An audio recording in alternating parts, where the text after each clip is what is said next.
The goal is admirable, but the approach taken by the governor's Economic Recovery Task Force, Ag Group, was not a good approach. You speak about retailers, well, there was a big dance, but we weren't invited to it.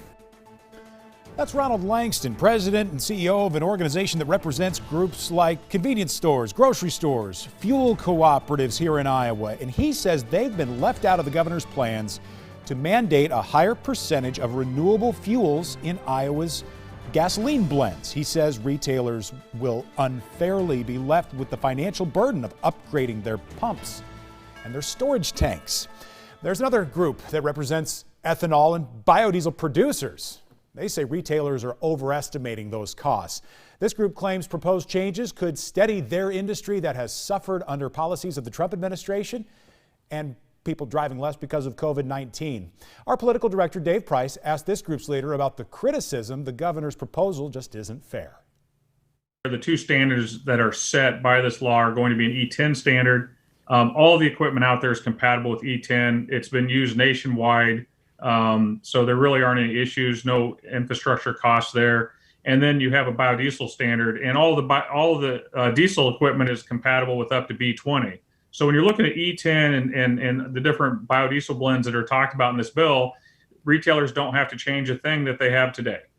So the concern then would be that if it goes to higher grades, so they're good for where this would take it, but if it would keep going E15 or more, then that's where the changes would happen? Yeah, there is a provision in this bill which could eventually move the E10 standard up to E15, but we all acknowledge that that can't happen right away.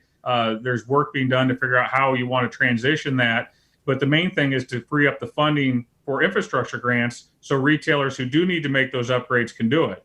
In many cases, we might be talking about, $7,000 to $10,000. If you have a steel tank in the ground, Iowa's dispensers are compatible according to the fire marshal. So you're really talking about a handful of parts in between there. Now, I think the bigger picture here is sometimes they're worried about some of their older tanks. Well, some of these older tanks, quite frankly, are going to need replaced whether this bill passes or not. So that's somewhat of a separate issue.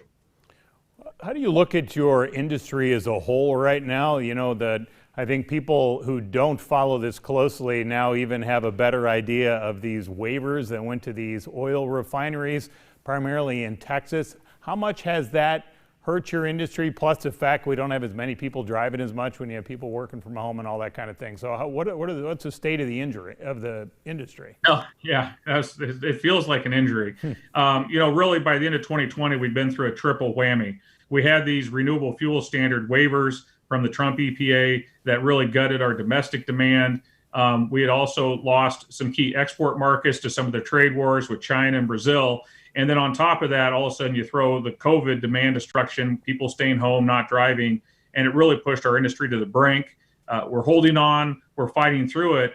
But I think that's part of the motivation behind this bill, as we've talked to different people who support it, is we've seen these flip-flops on federal policy. We've seen the on again, off again of export opportunities.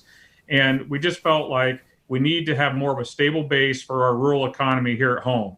We set these minimum standards. It helps the farmers. It helps consumers have new choices at the pump, like those higher blends. You got to remember, E15, which is often marketed as unleaded 88, is 5 to 10 cents a gallon cheaper than E10, which is a lot cheaper than the non-ethanol blends. And yet only 250 stations out of Iowa's roughly 2,400 retail stations offer that to Iowa consumers. So this bill is about more choice, more affordable choices. And also, when you set those minimum standards, it allows you to redo the tax credits and the tax incentives that are out there to focus on the higher blends. And that's going to save taxpayers literally tens of millions of dollars.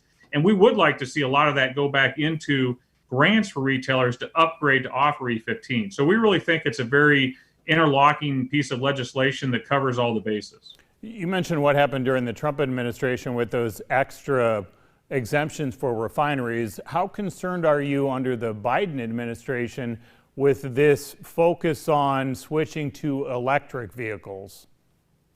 Yeah, well, I'll first of all say, to give credit where credit's due, the first action or announcement by the Biden administration is that they were going to apply a circuit court ruling which would have reined in those Trump RFS waivers.